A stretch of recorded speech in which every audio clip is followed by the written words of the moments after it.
Ce matin, j'aimerais partager avec vous ce verset de Colossiens, que la paix de Christ, à laquelle vous avez été appelés pour former un seul corps, règne dans vos cœurs. Oui, Seigneur, ce matin encore, nous sommes assemblés pour entendre ta parole, Seigneur, en apprendre plus sur ce que tu nous as laissé dans la Bible, Seigneur, dans les évangiles. Et permets-nous, Seigneur, d'être attentifs, d'avoir un cœur à l'écoute et un esprit ouvert à ce que nous entendons. Seigneur, veille aussi sur tous les membres de notre Église qui ne sont pas avec nous ce matin, qui sont en vacances ou qui sont dans la maladie, Seigneur, opérés ou simplement dans la souffrance chez eux, Seigneur, et veille aussi sur leurs conjoints qui les veillent. Merci que tu leur donnes la possibilité d'avoir accès à ta parole et d'avoir un cœur de joie ce matin pour toi. Amen. Mais là, je voudrais parler plutôt de la multiplication des pains. Et quant à faire, je vais demander à Françoise de venir nous lire. Voilà. Elle fait ça mieux que moi.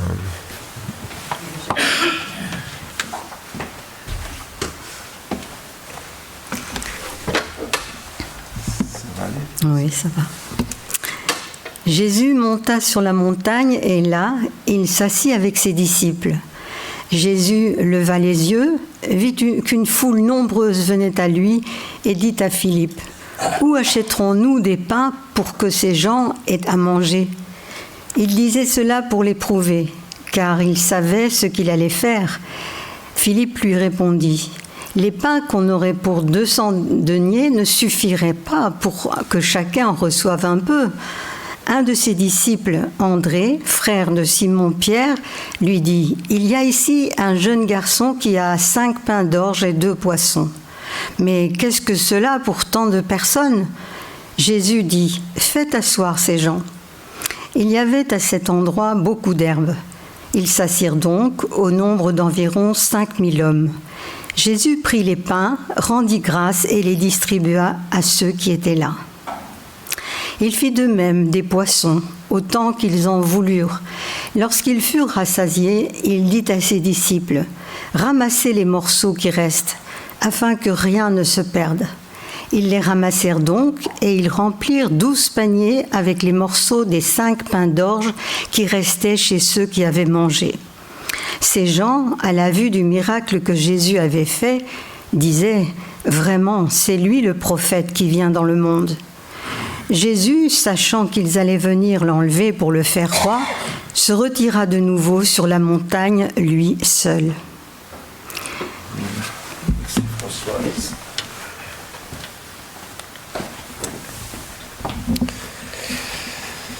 Voilà. Un récit de la multiplication des pains que nous connaissons bien. Ce n'est pas vraiment de la multiplication des pains que je voudrais parler ce matin, mais parler donc du jeune garçon qui a permis qu'elle se fasse finalement.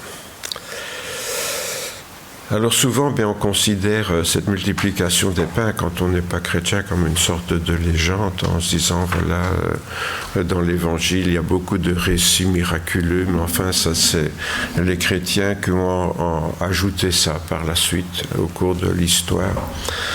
Vous savez que peut-être que les évangiles ont été les derniers livres écrits après les épîtres, hein, donc certains évangiles ont été rédigés assez tardivement, sur base des documents que l'Église possédait. Et donc, à cause de ça, certains pensent que c'est des récits que l'Église a inventés pour magnifier le Christ qu'ils adoraient, quoi. Pour nous, bien sûr, nous croyons de tout notre cœur dans ces miracles, parce que si les apôtres et d'autres disciples qui avaient vécu avec Jésus ont accepté de mourir parce qu'ils croyaient en Jésus, ils n'étaient pas tous fous, quoi. Donc c'est que vraiment, eux avaient été témoins de ces choses et qu'ils sont véridiques dans ce qu'ils nous rapportent, parce que c'est justement ça qui les a convaincus que Jésus était le Fils de Dieu et qu'ils étaient prêts à mourir pour lui. Bon, ça c'est une parenthèse, mais donc en ce qui nous concerne, nous croyons vraiment à l'authenticité donc de cette multiplication des pains. Je dirais d'autant plus que ce récit commence par l'empathie que Jésus a. Voilà des gens qui suivent Jésus depuis 2 jours, peut-être 3 même, selon les récits, et on peut imaginer qu'ils sont affamés. Et Jésus a pitié d'eux, il dit oui, mais ils m'aiment, ils sont derrière moi là, et puis ils n'ont rien à manger. Et donc, vous l'avez vu, il dit à Philippe, qu'est-ce qu'on pourrait bien leur donner à manger, hein? Et Philippe dit oui, mais voilà, le salaire de 200 jours de travail, ça suffirait pas, même à leur donner un petit bout à chacun. À la vue de la foule, donc, Jésus eut compassion, car elle était lassée et abattue comme des brebis qui n'ont pas de berger. C'est une phrase donc, de Matthieu qui est dans une autre circonstance, hein, où on voit que souvent Jésus a eu compassion de cette foule qui le suivait. Et ici encore, donc, il fait preuve de cette même compassion pour la foule qui est derrière lui. Oui, vous voyez, le problème, c'est que ça risque de ne pas être dans le bon ordre, vu que je n'ai pas encore finalisé la prédication. Jésus appela ses disciples et dit « J'ai compassion de cette foule, car voilà 3 jours qu'ils restent avec moi. Ils n'ont pas de quoi manger, et je ne veux pas les renvoyer à jeun, de peur qu'ils ne défaillent en chemin. » Ici, c'est le même récit donc, dans l'évangile de Matthieu. Donc, on voit que Jésus vraiment a compassion. Et ça correspond à lui, ça. Très souvent, quand Jésus voit un malheureux, un malade, quelqu'un qui vient de perdre un être cher, et il ne peut pas rester sans rien faire, il intervient. Et c'est vraiment cet amour aussi qui nous touche, nous, quand nous lisons l'Évangile, et qui fait qu'aujourd'hui encore, quand nous pensons à Jésus, on pense à quelqu'un qui a compassion, quelqu'un qui a de l'empathie, quelqu'un qui n'est pas indifférent. Et, j'étais frappé l'autre jour en cherchant une illustration là pour un culte. Je tombe sur une photo où il y a quelqu'un qui est en train de se noyer et il y a plein de gens qui sont là en train de faire des photos, vous voyez, avec leur téléphone, quoi. Et ça, c'est assez typique de la mentalité actuelle, quoi, hein. Et il y a 50 ans, on aurait essayé de trouver une bouée ou quelque chose pour sauver le malheureux. Maintenant, ce qui compte, c'est surtout pas rater la photo à montrer à tout le monde, quoi, hein. Donc, Jésus n'est pas comme ça, lui. Il ne prend pas des selfies à côté de nous, en train de mourir, là, voilà, pour dire, voilà, j'étais là, j'ai pris une photo. Ce qui est complètement ridicule, entre parenthèses, mais bon, voilà. Donc, on voit que donc, Jésus est vraiment un homme de cœur et qui a, je dirais, pour tout le monde, quoi. Parce que quand il parle de la foule, on ne dit pas, oui, tiens, j'ai pitié, je ne sais pas moi, des vieux qui sont dans la foule, par exemple. Jésus ne dit pas ça. Et la pitié de tout le monde, et il a de la compassion pour tout le monde. Donc, on pourrait demander pourquoi tous ces gens couraient derrière Jésus sans même avoir pris de la nourriture avec eux. Ça aussi, c'est une question intéressante. Qu'est-ce qu'ils faisaient là, tous ces gens ? Je ne suis pas certain que tous avaient soif d'écouter les discours de Jésus. D'autres récits nous disent que les gens sont derrière lui parce qu'ils espèrent une guérison, ou sinon être guéris, assister à une guérison. Hein, vous savez, il n'y avait pas la télé à l'époque, donc quand il y avait l'occasion de voir quelque chose d'un peu spectaculaire, il ne fallait surtout pas rater l'occasion, quoi. La foule nombreuse le suivait parce qu'elle voyait les miracles qu'il opérait sur les malades. Vous voyez, ce que Jean nous dit ici, c'est qu'ils voulaient voir les miracles. Pas forcément être guéris eux, sans doute oui aussi, s'ils étaient malades ou s'ils avaient un être cher, bien sûr. Mais il y avait, je dirais, une sorte de curiosité malsaine à vouloir voir quelque chose de spectaculaire, quoi. Et on pourrait dire, Jésus aurait dû dire, voilà, ils courent après moi parce qu'ils me prennent pour un animal de cirque, là, ils n'ont qu'à en payer les conséquences et avoir un peu faim, ça leur donnera une leçon, quoi, hein. Vous voyez, Jésus aurait pu penser ça. Mais non, il a compassion, même si les motivations de cette foule ne sont pas nécessairement parmi les meilleures. Et ça aussi, je pense que c'est quelque chose d'assez fréquent. Aujourd'hui, quand des gens pensent à Dieu, c'est parce qu'ils ont un intérêt personnel. C'est rare que les gens pensent à Dieu quand tout va bien. Même les chrétiens, évangéliques. Donc, c'est quelque chose qui est assez lié à la nature humaine. Voilà, on se soucie de Dieu quand ça peut être une source d'intérêt pour nous, de curiosité, ou même ici, ou alors d'intérêt plus personnel. Donc l'explication ici ne nous satisfait qu'à moitié, bien sûr.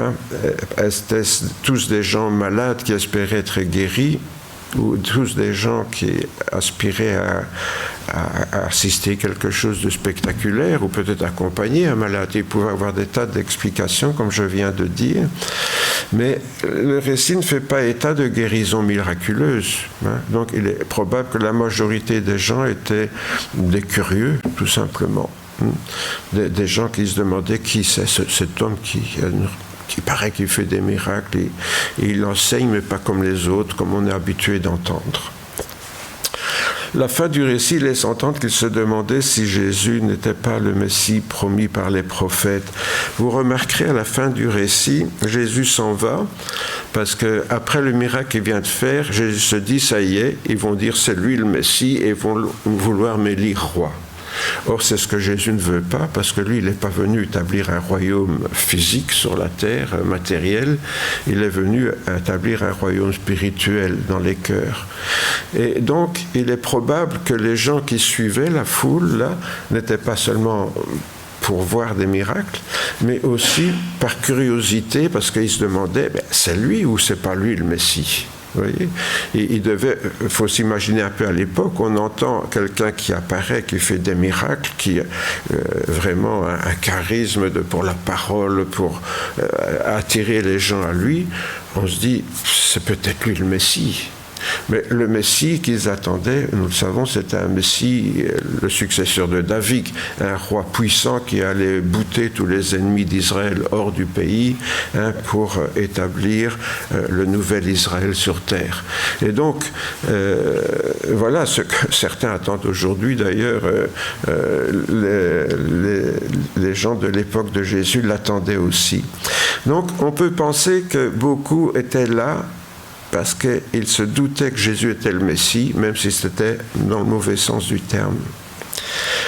Auquel cas, alors, il s'agirait d'une bonne curiosité, à la limite. Ça veut dire quoi ? Ça veut dire qu'ils connaissaient les prophéties bibliques, et ce qui se posait la question, tiens, est-ce qu'elles ne sont pas en train de s'accomplir ? Voilà, sous nos yeux. C'est aussi une question qu'on se pose aujourd'hui. Voilà, tout ce qui se passe actuellement, oui, ça a l'air de correspondre à ce qu'il y a dans les prophéties.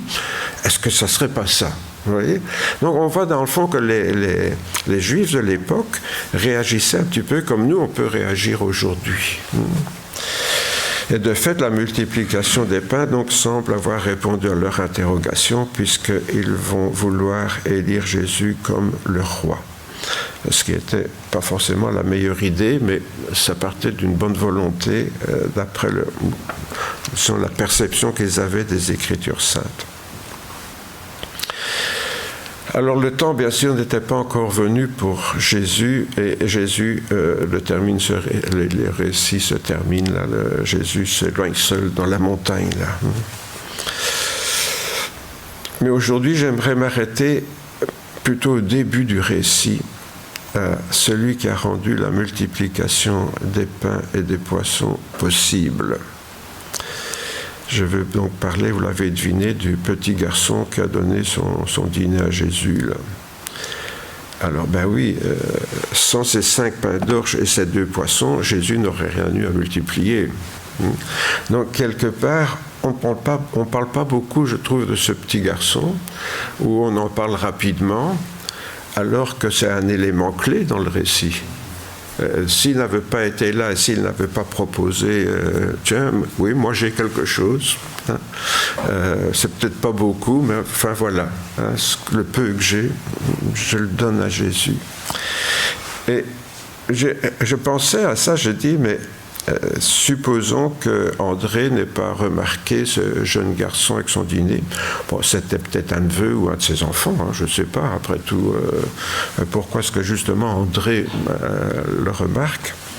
Vous savez, lorsque Jésus se promenait auprès du lac de Génézareth, au début de son ministère, il appelle Jacques et Jean, et puis aussi Pierre, Simon, Pierre et André.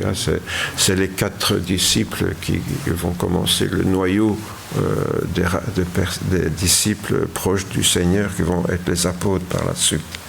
Donc voilà, André, dont on ne parle pas beaucoup, lui, il a remarqué ce petit garçon là. Il dit oui, c'est tout ce qu'il y a, c'est ce que le gamin il a là. Entre parenthèses, j'ai mis l'image là. Ça ressemble pas du tout à ce que Jésus avait dans les mains en réalité. Les pains que l'on faisait à l'époque, c'était des petits pains plats, un peu comme les phaluches là, qu'on voit parfois, mais plus petits. Et on voit encore aujourd'hui dans certains pays du désert, les femmes qui cuisent des pains, elles ont un four, c'est une sorte de tonneau avec du feu dans le fond, puis quand la cendre reste, elles collent les morceaux de pain sur la paroi. Je ne sais pas si vous avez déjà vu des documentaires là-dessus, et ça fait des petits pains plats, qui cuisent sur la paroi de cette cruche en argile, là. Donc c'est un gros en argile assez épais, et ça fait un four, et donc ça cuit non pas à plat, comme dans les fours de nos anciens boulangers, mais sur la paroi, et ça fait des petits pains comme ça, des sortes de petites faluches, là, oui. Et les poissons, alors, vous avez déjà pensé, donc, les poissons, allez, on distribue des truites, là, à tout le monde. Et qu'est-ce qu'ils vont faire avec leurs truites ? Alors, toutes les images que je vois, Jésus, il a des poissons comme ça qu'il distribue. En fait, c'est un peu absurde. Si on a été dans les pays chauds, on sait que les gens, quand ils pêchent des anchois ou des sardines ou des ndagas, quand j'étais au Burundi, là, et ils les font sécher sur la plage, étalés, puis avec des balais, des branches, là, ils les retournent jusqu'à ce qu'ils soient secs. Et puis alors, c'est vendu au marché... au poids, des petits poissons séchés. Et évidemment, ça, c'est mangeable. Donc, il faut s'imaginer plutôt ça, Vous voyez, parce que parfois, je pense... j'ai pas mis la photo, mais c'est sûrement un Américain qui a voulu représenter la multiplication des pains. Alors, il y avait des petites bouteilles d'eau comme ça aussi, vous savez, dans les paniers qu'on distribuait à l'époque de Jésus, des petites bouteilles d'eau. Bon, je pense que les gens reproduisent, vous voyez, mais c'est assez typique de la manière de lire la Bible aujourd'hui. Les gens lisent la Bible avec ce qu'ils connaissent aujourd'hui. Alors ils s'imaginent que, je ne sais pas, Jésus a distribué des espèces de truites là à tout le monde, crues. Et débrouillez-vous avec ça, Je comprends qu'il y ait eu des restes, mais on parle des restes de pain, pas de poisson. Donc voilà, il faut plutôt s'imaginer donc ces micro-phaluches là et ces petits poissons séchés qui servait alors que c'était très pratique pour prendre son casse-croûte, ça, alors, voilà. Bon, enfin, ça, c'est une petite note humoristique en passant, parce que chaque fois que je vois des trucs comme ça me fait rire un peu. Vous voyez, Jésus qui a distribué des belles brioches, là. Ouais, bon, enfin, soit. L'un des accessoires, donc la réalisation de ce miracle, le rôle du garçon qui a été important, donc est essentiel pour Jésus. Sans lui, on ne parlerait pas de la multiplication des pains, parce que pour multiplier des pains, il faut quand même avoir des pains à multiplier. Donc, et pareil pour les poissons.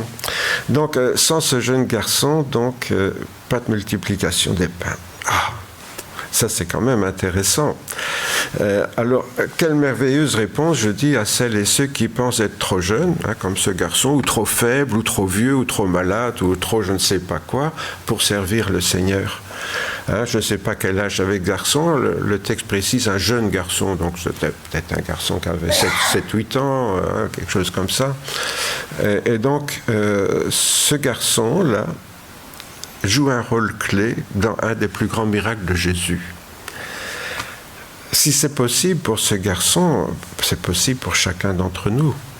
Peut-être aujourd'hui, certains vont dire, moi je suis trop vieux pour faire quelque chose pour Jésus, ou trop jeune peut-être, enfin il n'y a pas beaucoup de jeunes aujourd'hui, un enfant, mais disons aussi, on pourrait dire, je suis pas assez costaud, pas capable, pas assez intelligent, pas je ne sais pas quoi moi. Donc, vous savez, quand on a toujours tendance à se sous-estimer, je pense, sur le plan spirituel.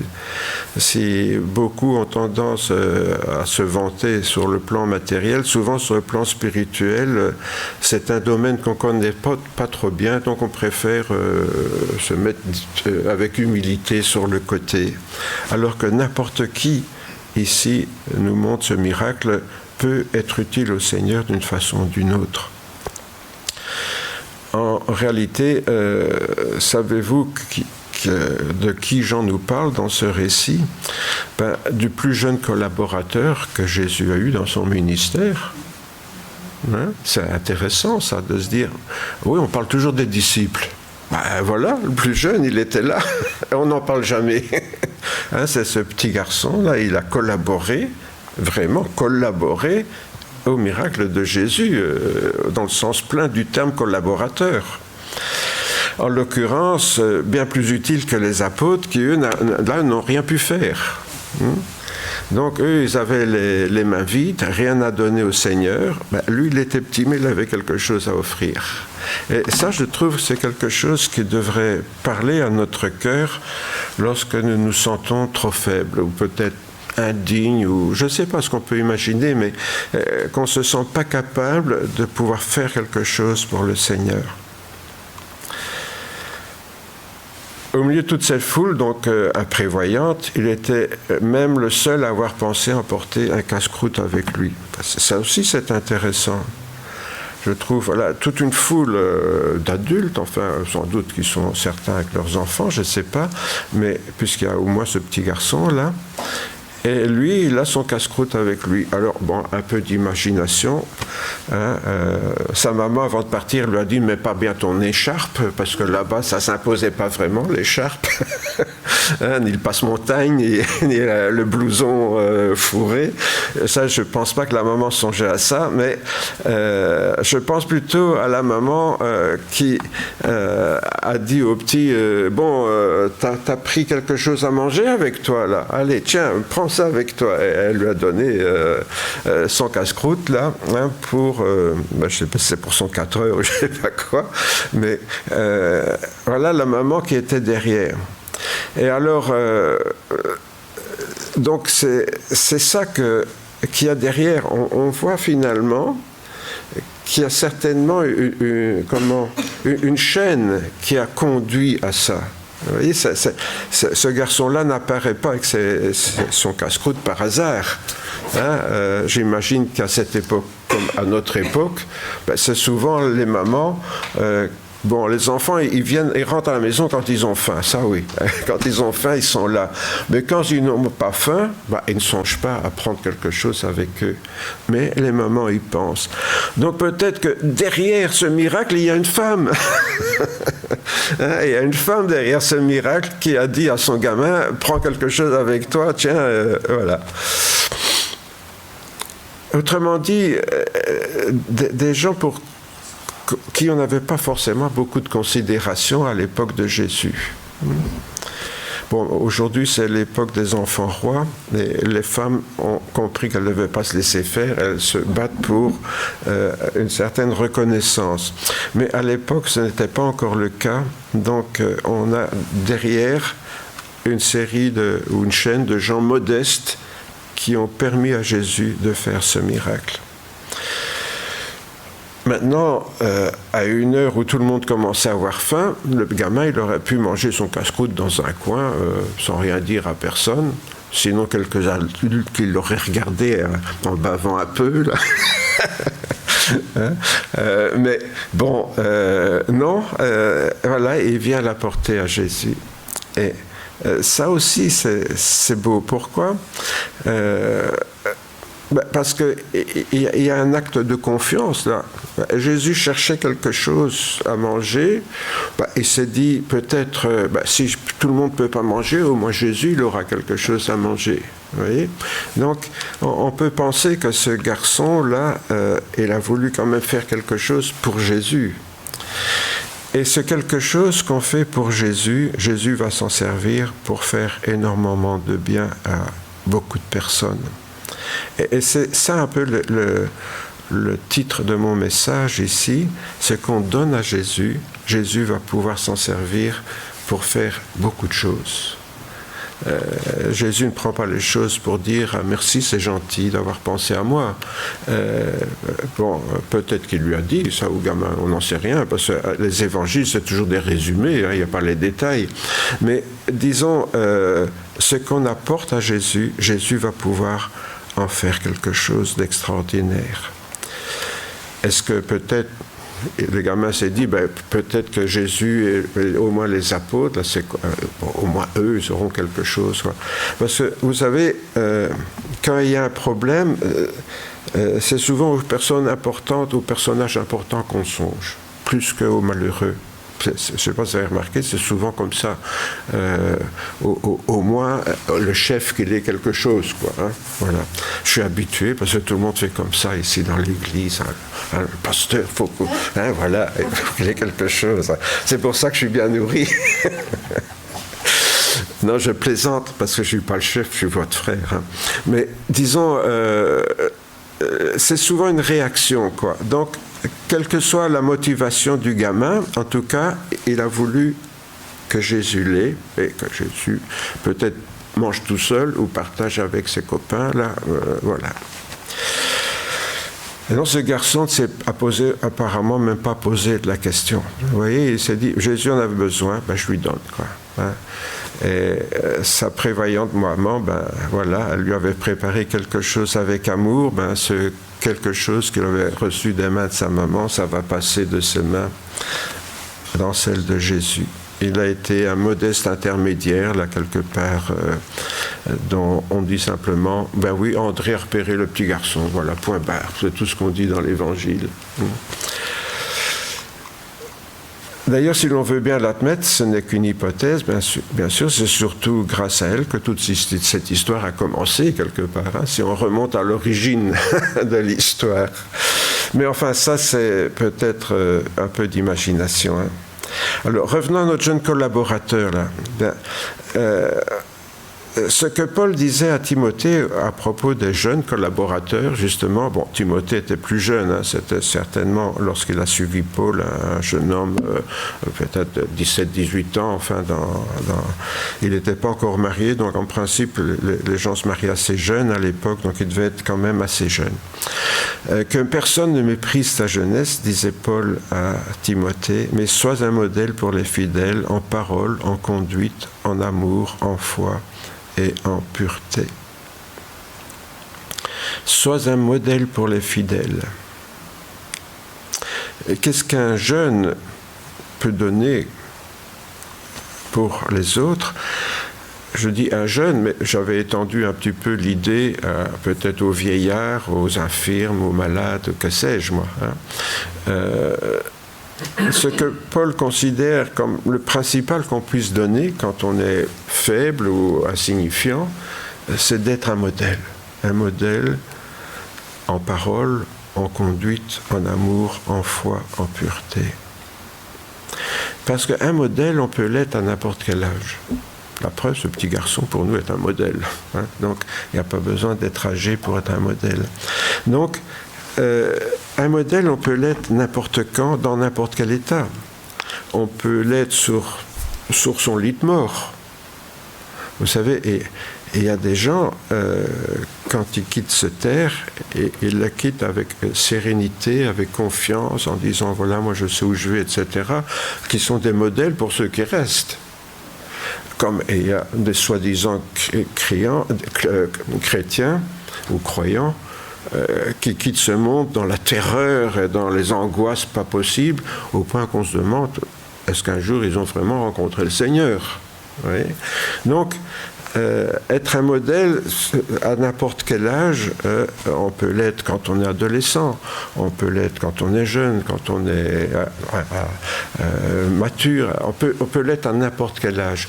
Mais peut-être particulièrement dans les personnes qui ne sont plus capables de faire grand-chose, peuvent encore être un modèle dans ces domaines-là, dans l'amour, la foi. C'est des choses où il y a toujours moyen d'être un modèle à n'importe quand, aussi petit soit-on, ou aussi vieux soit-on. Pour ce garçon, donc, on ignore le nom, hein, c'était donc un bon début d'être un modèle. Oui, vous remarquez, on ne sait même pas son nom, petit garçon. C'est-à-dire que dans l'Évangile, il traverse l'Évangile un peu de manière insignifiante, là. C'est pour ça que j'ai voulu un peu m'arrêter sur lui. J'allais dire aujourd'hui, mais non, c'était dimanche prochain, mais enfin voilà. Malgré son jeune âge, donc, il avait déjà très bien compris le mode de fonctionnement de l'Évangile de Jésus, tel que Paul le rappelle aux anciens d'Éphèse. Et vous savez, au moment où l'apôtre Paul fait son dernier voyage, il s'arrête dans un port et là les anciens viennent d'Éphèse, qui n'est pas un port de mer, hein, Éphèse. Donc les chrétiens, les anciens d'Éphèse viennent à sa rencontre, puisque Paul voyage en bateau à Millet, je pense, si ma mémoire est bonne, pour rencontrer Paul. Et Paul va leur faire un discours là qui est une sorte de testament spirituel. Et notamment, il leur dit ceci: « En tout, je vous ai montré qu'il faut travailler ainsi pour venir en aide aux faibles et se rappeler les paroles du Seigneur Jésus qui a dit « Il n'y a plus de bonheur à donner qu'à recevoir ». C'est un proverbe qui est passé dans le langage courant, ça. Hein. Encore une fois, vous savez, il y a beaucoup de paroles de Jésus que les incroyants prononcent en croyant que s'ils savaient que ça vient de l'Évangile, peut-être qu'ils n'oseraient plus le dire, ou qu'ils ne voudraient plus le dire, je ne sais pas. Mais donc, voilà. Comment les derniers seront les premiers, ou des choses comme ça, hein, qu'on retrouve dans le langage populaire. Il n'y a plus de bonheur à donner qu'à recevoir.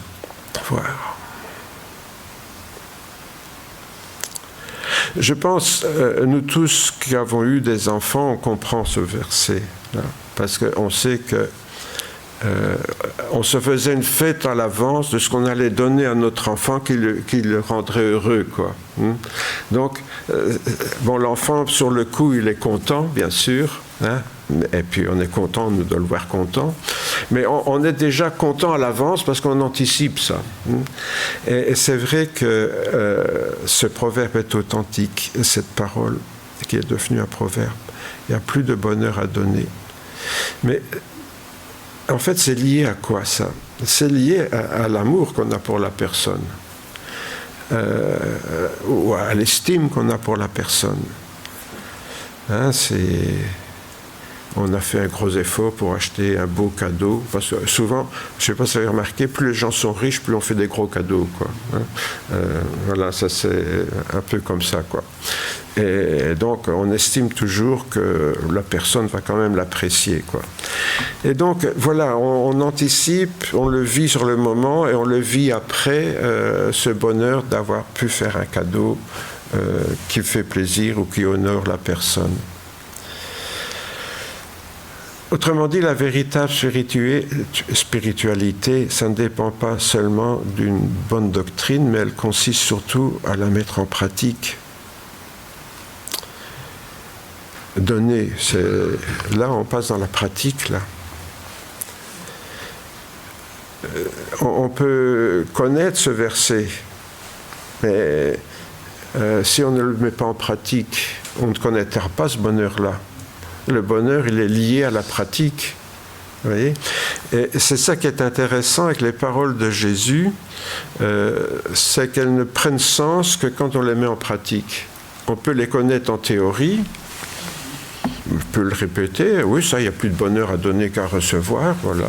J'en suis peut-être même convaincu moi-même, mais le bonheur, je le connaîtrai que quand je donnerai, et que ça m'apportera ce bonheur. Si vous savez cela, donc, dira Jésus, vous êtes heureux pourvu que vous le mettiez en pratique. Et c'est valable pour tous les enseignements de Jésus, ça. Autrement dit, mettre en pratique les enseignements de Jésus, c'est être heureux. Si on veut être heureux, il faut mettre en pratique. Et ça, c'est toute la différence entre les chrétiens heureux et joyeux et les autres. Je ne vais pas dire comment ils sont, ça ne serait pas gentil. Hein, mais c'est dans la mise en pratique. Un chrétien heureux, c'est quelqu'un qui met en pratique les paroles du Seigneur. Et un chrétien qui n'est pas heureux, qui a la tête allongée, qui n'est jamais content, ben c'est quelqu'un qui n'a pas jamais compris que... il connaît sa Bible par cœur. Hein? Ah, il pourrait vous citer des tas de versets par cœur. Mais ça ne lui apporte rien du tout. Ça ne lui apporte aucune joie, aucune satisfaction, aucun bonheur. Pourquoi? Parce que tout ce que Jésus a dit ne nous rend heureux qu'au moment où on le met en pratique. Allez, je vais prendre un autre exemple. Partager sa foi avec quelqu'un. Ça nous met heureux que le jour où on le fait. On dit, ah, j'ai pu parler du Seigneur à telle personne. On est content. On est content. On réalise là qu'on a un peu prolongé le ministère de Jésus. Hein, Jésus n'est pas venu pour rien. J'ai pu collaborer avec lui. Vous voyez, c'est ça cette idée-là, de collaborer avec le Seigneur, aujourd'hui encore. Et c'est ça qui va nous rendre heureux. Ce jeune garçon, bien, il n'avait certainement pas été dans une école de théologie à Jérusalem, suivre l'enseignement de Rabbi Untel, etc. Non. Peut-être que s'il avait un certain âge, il avait été dans la synagogue de son village, écouter le rabbin qui parlait. Et peut-être, parce que, vous savez, avant 12 ans, avant la bar mitzvah, un garçon n'allait pas avec les hommes dans la synagogue même. Il était sur les côtés ou derrière des rideaux, avec les femmes. Et les femmes qui souvent, tiens, qu'est-ce que tu fais à manger ce midi, hein? Voilà, donc ça papotait dur. C'est d'ailleurs pour ça que l'apôtre Paul dira que les femmes se taisent dans les églises, parce que les églises, au départ, c'était les copies des synagogues. Hein. Je ne sais pas si vous avez déjà songé ça, mais les premières églises, c'était la copie des synagogues transposée dans le christianisme. Quoi, hein. Bon. Et donc, voilà. Donc, on a ces enfants qui étaient là, mais ça n'empêchait pas les enfants un peu curieux d'écouter ce que racontait le rabbin. Et donc, on peut imaginer que ce garçon, il a quand même compris certaines choses. Ah, excusez-moi, mais voilà. Parce que c'est quelque chose que tous les rabbins connaissaient, ça. Hein, le scribe répondit à Jésus, « Bien, mais tu as dit avec vérité que Dieu est unique. » Notez que c'est le rabbin qui dit ça. Hein. Il interprète ce que Jésus dit, la loi. Jésus lui dit, les 2 premiers commandements, vous connaissez le passage, « Tu aimeras le Seigneur ton Dieu de tout ton cœur, de toute ton âme, toute ta force. » Et voici le second qui est semblable au premier, « Tu aimeras ton prochain comme toi-même. » Bon, ça c'est Jésus qui lui dit. Et le rabbin enchaîne, « Ah ben oui, tu as bien récité ta leçon, Jésus. Tu as dit avec vérité que Dieu est unique, qu'il n'y en a pas d'autre que lui. » C'est le premier commandement. « Et que l'aimer de tout son cœur, de toute son intelligence, toute sa force, ainsi qu'aimer son prochain comme soi-même, c'est plus que les holocaustes et les sacrifices. » Bonne interprétation de la parole de Jésus. Bravo le rabbin, là. Hein? Voilà. Donc, on peut imaginer que cet enseignement des rabbins, le petit garçon l'avait entendu et il avait compris que aimer Dieu, aimer son prochain, c'est ça qui compte. Autrement dit, le rabbin enseignait donc déjà, hein, peut-être pas tous, mais on peut imaginer que plusieurs rabbins enseignaient déjà que la véritable intelligence spirituelle, c'est celle du cœur, c'est pas forcément la connaissance intellectuelle. Donc, parfois, on a tendance, à force de voir les pharisiens, de penser que tous les rabbins étaient des pharisiens hypocrites. Ben non, il y avait des rabbins bien sincères et bien honnêtes qui enseignaient la parole de Dieu le plus honnêtement possible et qui donc, ici c'est un scribe, hein, donc c'est pas forcément un pharisien. Les scribes, c'est ceux qui recopiaient la Torah et qui l'enseignaient.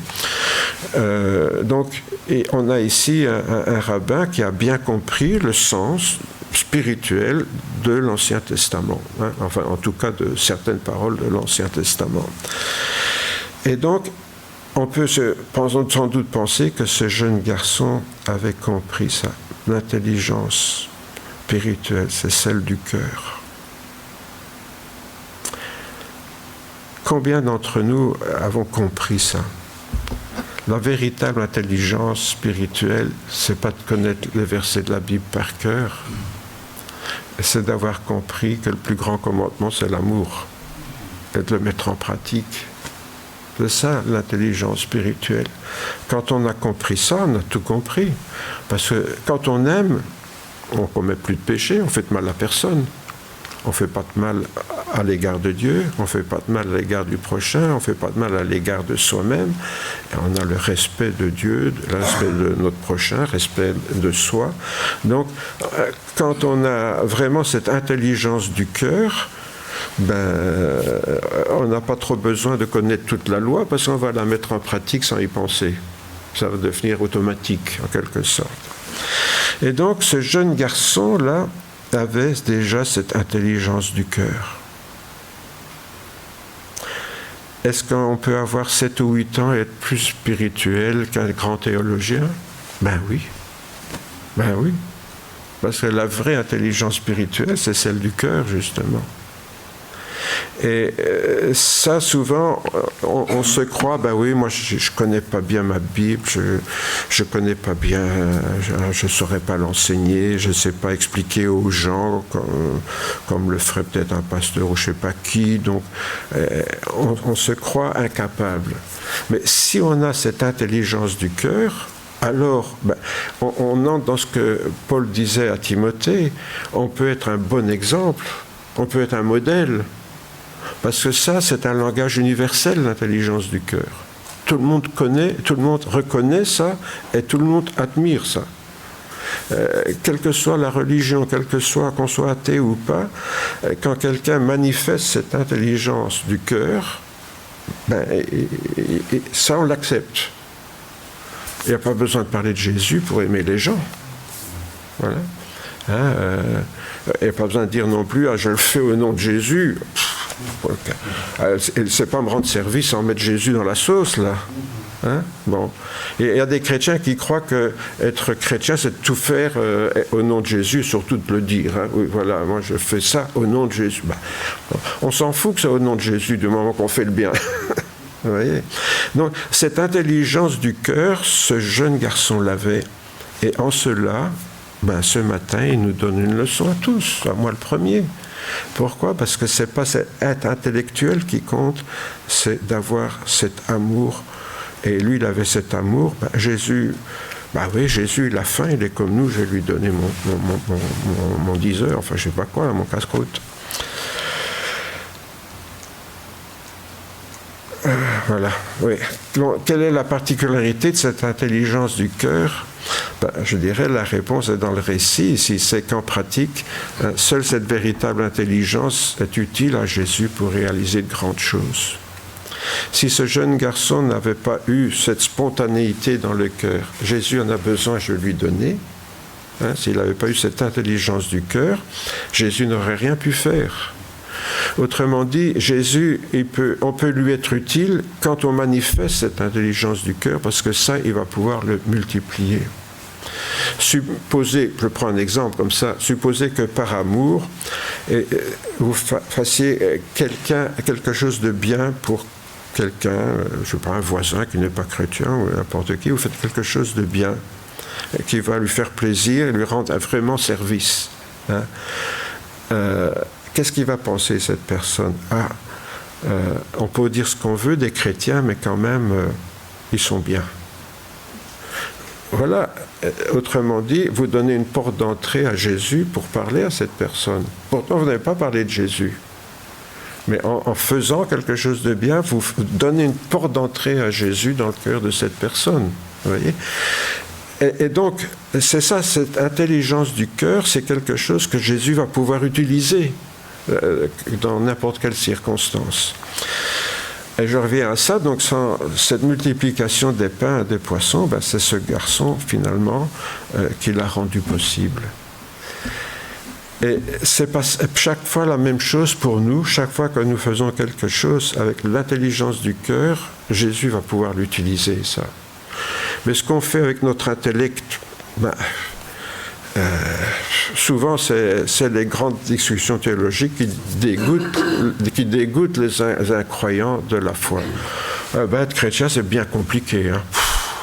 Vous voyez, si je viens avec des grands discours intellectuels, ça ne va pas leur parler du tout. Tandis que si je fais quelque chose avec amour, ça parle. Même si je ne parle pas de Jésus, mais ça parle. Dans les autres évangiles, les apôtres ne disent pas d'où viennent les pains et les poissons qu'ils présentent à Jésus. Je ne sais pas si vous avez remarqué ça, dans les autres évangiles, on raconte aussi la multiplication des pains, mais c'est les apôtres qui disent « Ah voilà, on a ça ». Ben oui, on a ça, mais ça vient. C'est qui? Ça vient d'où? Vous voyez? Et comme par hasard, c'est Jean, l'apôtre de l'amour, qui est le seul à signaler ça. Dire, oui, c'est vrai qu'on a eu ça présenté à Jésus, mais c'est parce qu'il y avait un petit garçon qui nous l'a donné. Oui. Et donc c'est Jean, l'apôtre de l'amour, qui est capable de se souvenir. Ouais, Jean, lui, c'est celui qui a écrit le plus tard. On imagine, ça devait être vers la fin du 1er siècle, autour de l'encens. On imagine que, d'après la légende, enfin la tradition en tout cas, Jean est mort très vieux. Les autres sont morts martyrs. Jean est le seul qui est mort de vieillesse parmi les 12 apôtres. Tous les autres sont morts en martyrs. Et donc assez jeunes. On suppose que Pierre est mort lors des persécutions de Néron dans les années 60-64. Donc ici, on est quand même plusieurs dizaines d'années plus tard. Et Jean, on peut s'imaginer ce vieillard encore plus vieux que toi, Jacques. C'était plus que 90 ans, il avait peut-être 100 ans. Et voilà, alors qu'il était le plus jeune, il faut dire dans les apôtres, c'était lui le plus jeune. Il a commencé à suivre Jésus, sans doute aussi très très jeune, il ne devait pas avoir 20 ans quand il a commencé à suivre Jésus, l'apôtre Jean. Il est là, il a près de 100 ans, ou il a peut-être déjà 100 ans, et il repense à ce petit garçon. Ouais, c'est vrai, là, la multiplication de Jésus. Ouais, c'est vrai, c'était le frère de Pierre. Comment déjà? Oui, André. C'était André qui est venu avec ce petit garçon. Voilà. Jean, qui est vieux, qui écrit son évangile, il repense à ce petit garçon-là. Ça l'avait frappé, lui. Pourquoi? Parce que Jean avait cette intelligence du cœur, peut-être plus que les autres à l'époque, et donc ça l'avait marqué, que c'est ce petit garçon qui a rendu les choses possibles. Voilà que ce geste, je dirais, de confiance, d'amour enfantin, Jésus va le transformer dans un geste d'amour grandiose, puisqu'il va nourrir plus de 5000 personnes affamées. Là. Les 5 petits pains pour 5000 personnes, c'est un gros intérêt là. Formidable, s'écrieront certains. Pour Jésus, c'était facile, diront d'autres, puisqu'il était Dieu. Vous savez, il y a toujours les deux réactions là. Extraordinaire. Oui, mais Jésus, il était Dieu. Et chacun va discuter la valeur du miracle de Jésus. Vous voyez? Quand on pense à la multiplication du pain, on pense au miracle que Jésus a fait. Mais on ne pense pas au petit garçon. Et voici le jeune collaborateur de Jésus qui retourne dans l'oubli. Il a dû apprendre l'humilité évangélique très tôt, ce jeune garçon. Tout jeune, il a dû apprendre, ce qu'on fait pour Jésus, et ça passe inaperçu souvent. Personne ne le remarque. Et pourtant, Jésus, lui, il l'a remarqué et l'en a transformé dans quelque chose d'extraordinaire. J'ai planté, Apollos a arrosé, dira Paul, mais c'est Dieu qui a fait croître, en sorte que ce n'est pas celui qui plante qui est quelque chose, ni celui qui arrose, mais Dieu qui fait croître. François a planté des haricots. Roger les a arrosés. C'est des gros arrosoirs de 20 kilos. Là. Roger les a arrosés. Il n'y a rien qui a poussé. En fait, après que j'ai arrosé, pendant 8 jours, là ou plus, ça n'a pas arrêté. Et les haricots pourris dans le sol, ils ont été trop arrosés. Bon. Ça veut dire quoi? Finalement, ce qu'on fait, planter des haricots, les arroser, quelle valeur ça a s'il n'y a pas le miracle d'un haricot qui germe? Or, ce miracle, c'est Dieu qui, de tout temps, par les lois qu'il a établies dans la nature, a fait que on fait ça à l'école primaire. On demande aux enfants de venir un haricot qu'on met sur de la ouate humide, là, et puis ils voient le petit haricot qui pousse, la racine, les petites feuilles qui poussent, là. Le miracle de la graine qui pousse. C'est Dieu le miracle, là. C'est vrai, c'est grand, c'est grandiose. Même les enfants sont émerveillés quand ils voient ça. Mais c'est Dieu qui est derrière ça. Autrement dit, quand on sert le Seigneur, je crois que très vite on apprend l'humilité. On apprend l'humilité. Et ce jeune garçon l'a appris très jeune. On peut faire des tas de choses pour le Seigneur et puis ne rien voir. Parce que Dieu va peut-être faire germer bien plus tard. Si vous semez du persil, il ne faut pas vous attendre à le voir pousser 3 jours après. Et il faut 8 à 15 jours avant qu'on commence à le voir pousser. Et il faut que ce soit tout le temps humide. Les vieux mettaient un sac de jute humide dessus. Bon. Donc, il y a des graines, elles mettent beaucoup de temps. Les haricots, c'est tout de suite. S'ils ne poussent pas, si au bout de quelques jours il n'y a rien, c'est que c'est foutu. Tandis que les graines de persil, ça met beaucoup de temps. Bon, je vous donne un petit cours de jardinage en passant, mais voilà. Mais je dirais que l'évangile dans le cœur des gens, c'est un peu pareil. Voilà. On peut prier toute sa vie pour la conversion d'un enfant, et peut-être que nous, on mourra, ses parents mourront, et c'est peut-être quand lui sera grand-père qu'il va se convertir. Ben oui. Il y a des graines qui mettent plus de temps que d'autres à se grandir. Voilà, c'est comme ça. Et donc, je pense que quand on est chrétien, on n'est pas à cette époque d'aujourd'hui, il faut tout de suite, là. C'est pas comme ça, là. Les lois de la nature, elle prend son temps. Ce n'est pas. Il y a les saisons. Il y a le cycle des saisons. Et ça, c'est pas parce qu'on veut que ça aille plus vite que ça marchera. Quand c'est pas la saison de semer, ça sert à rien de semer. C'est comme ça la nature.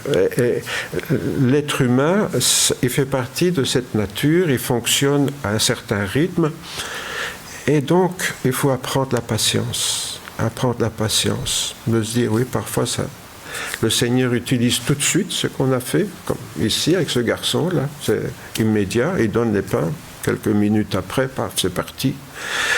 Et puis, parfois, ça prend beaucoup de temps. Et l'apôtre Paul l'avait bien compris. Moi, j'ai planté, Apollos a arrosé. Maintenant, quand est-ce que ça poussera? On ne sait pas. C'est Dieu qui fait croître. Et donc, quelque part, ce jeune garçon, en découvrant dans l'Évangile que sitôt son acte fait pour Jésus, il disparaît. On oublie même son nom. On rappelle juste un petit garçon qui était là avec ses pains et ses poissons, mais voilà, il a disparu dans le silence. Il aurait pu disparaître définitivement si Jean n'en avait pas parlé. Eh bien, il a dû apprendre cette humilité très tôt. Peut-être le petit garçon qui est là. C'est les apôtres qui prennent toute la gloire. Ah, Jésus, t'as vu, on a... voilà, oui, voilà les adultes tout de suite qui passent, qui prennent la gloire de ce que l'enfant a fait. Il a dû apprendre à s'effacer très tôt, ce jeune garçon. Et c'est bien peut-être qu'il l'ait appris parce que ça lui a été utile plus tard. Donc la Bible nous montre l'importance de l'engagement des jeunes au service de Dieu, qu'avec l'âge, cet engagement se précise. Et il va s'organiser alors dans le cadre d'une vocation particulière. On peut apporter un pain à Jésus, puis plus tard être un évangéliste ou tout simplement être un père de famille qui élève sa famille bien honnêtement dans les voies du Seigneur. On ne sait pas, mais d'une façon ou d'une autre, plus tôt on apprend, plus l'investissement est grand pour l'avenir, parce que quand on a compris cette intelligence du cœur, on a les bases. On a les bases pour construire là-dessus. Parce que c'est vraiment le fondement de l'Évangile, cela. Alors, qu'il soit enfant ou adolescent, on peut penser à Joseph en Égypte.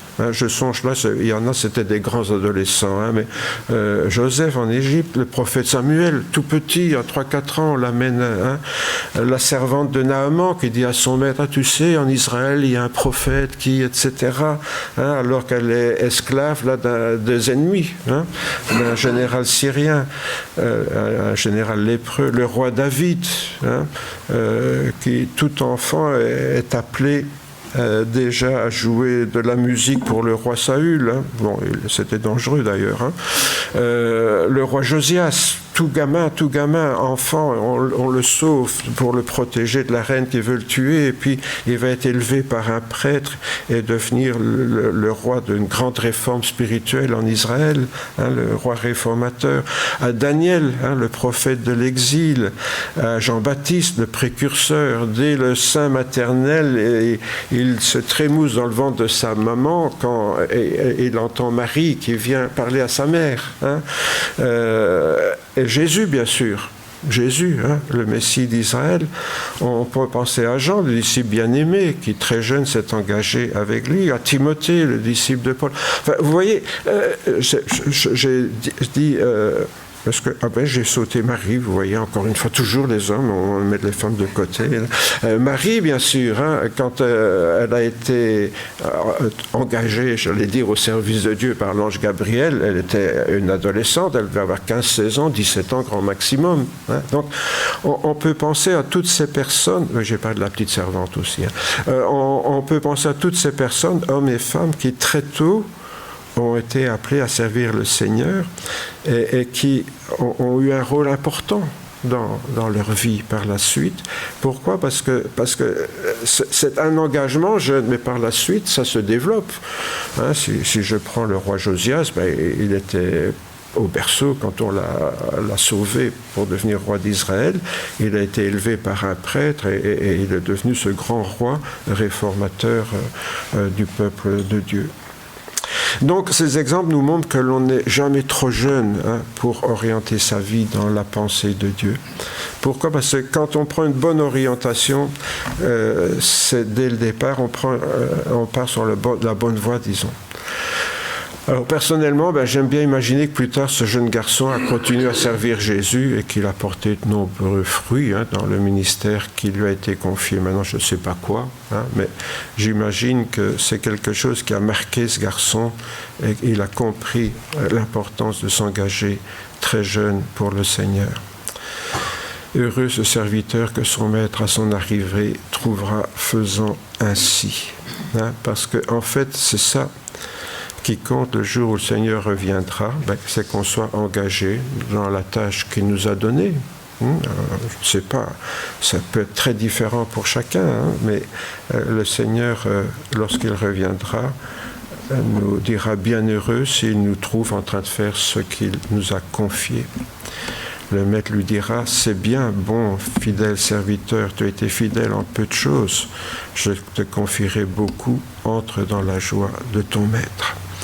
Alors, ce qu'il y a de bien, je ne sais pas si vous le remarquez, c'est que ça continue. Quand on s'engage jeune avec le Seigneur, plus tard, ça va se structurer dans le cadre d'un ministère, jusqu'à notre mort. Et après, la résurrection, lorsque le Seigneur reviendra, ça va continuer. Ce qu'on aura fait sur terre, c'est peu de choses par rapport à ce que le Seigneur nous confiera encore après. Ça sera quoi, ça, j'en sais rien, il ne faut pas me demander, j'en sais pas la moindre idée. Mais j'ai cette parole de Jésus, et je la crois, c'est que dans l'éternité, on ne va pas être là simplement tous ensemble en train de chanter des cantiques, alléluia, toute l'éternité. Je pense que le Seigneur va nous donner des choses à faire, et que ces choses à faire sont intéressantes et valorisantes. Donc, voilà. À Dieu seul soit la gloire, comme disait le grand compositeur Jean-Sébastien Bach, Soli Deo Gloria. C'est comme ça qu'il signait toutes ses œuvres, les partitions de ses œuvres à la seule gloire de Dieu.